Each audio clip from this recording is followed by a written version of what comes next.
What was the word for is? Ist. Ist. It is? Es ist. Es ist. She is? Sie ist. Sie ist. And he is? Ist. Ist. He, she and it in German use the same verb form. Like in English we had an S. He comes, she comes, it comes. We had an S onto to come. But in German we had a T, just like as we have in ist. Ist is plus a T. He is, ist. She is, sie ist. So to build verbs for he, she and it in German, we will remove our ending from the to form. So let's begin with to come. For example, what is to come? Kommen. Kommen. We remove the en ending and then we put a t and we get for he, she and it. So how would you say he is coming? Kommt. Kommt.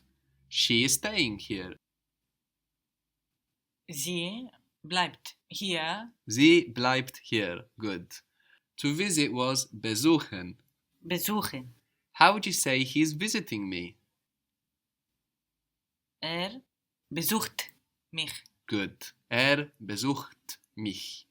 He doesn't understand anything. He understands nothing. Versteht nichts. Versteht nichts. Or nix. Good. How would you say it stinks? What was to stink? Stinken. Stinken. It stinks. Es stinkt. Es stinkt.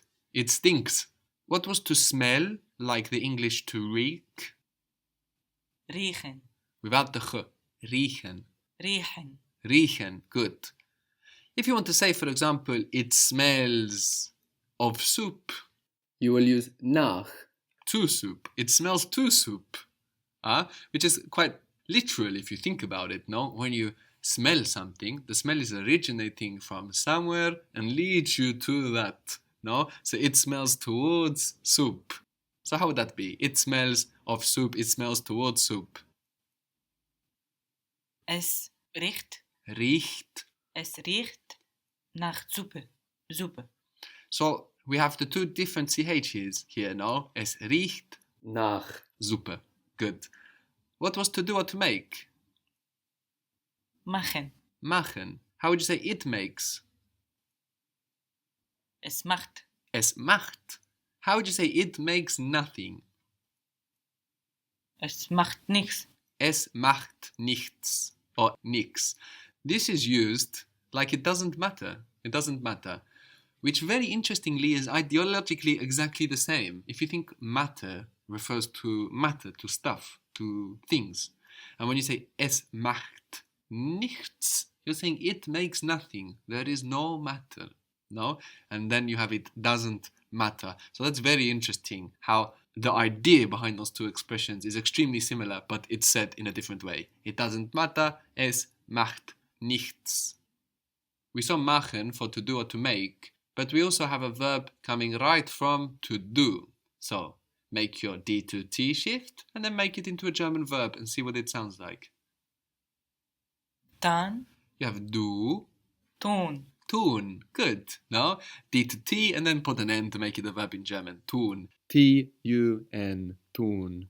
So machen is most commonly used for to do and to make, but tun is especially used in certain kind of expressions. For example, how would you say it does using tun? Es tut. Es tut.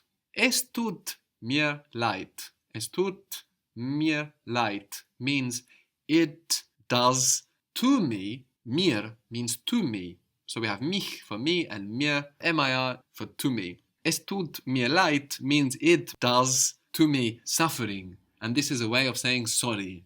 It's much like the Spanish way, lo siento, where in Spanish you say I feel it. You are demonstrating your empathy with sorry. And the same happening here in German. Es tut mir leid. It does to me suffering. So tun is used very often in expressions like this. So es tut mir leid means I'm sorry. How would you say are you sorry talking informally? Does it make to you suffering? If we have mich and dich, what do you think to you might be? Mich, mir, dich? Dir. Yes, dir. D-I-R.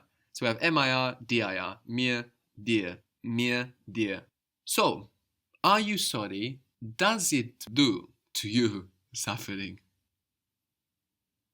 Tut es dir leid? Tut es dir leid? Are you sorry? Leid is spelled L-E-I-D, by the way.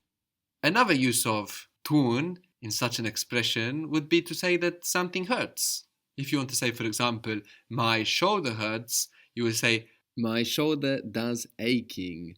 Meine Schulter, because it's feminine, meine Schulter tut weh. My shoulder does aching. My shoulder hurts. But generally speaking, you will use machen for to do and to make.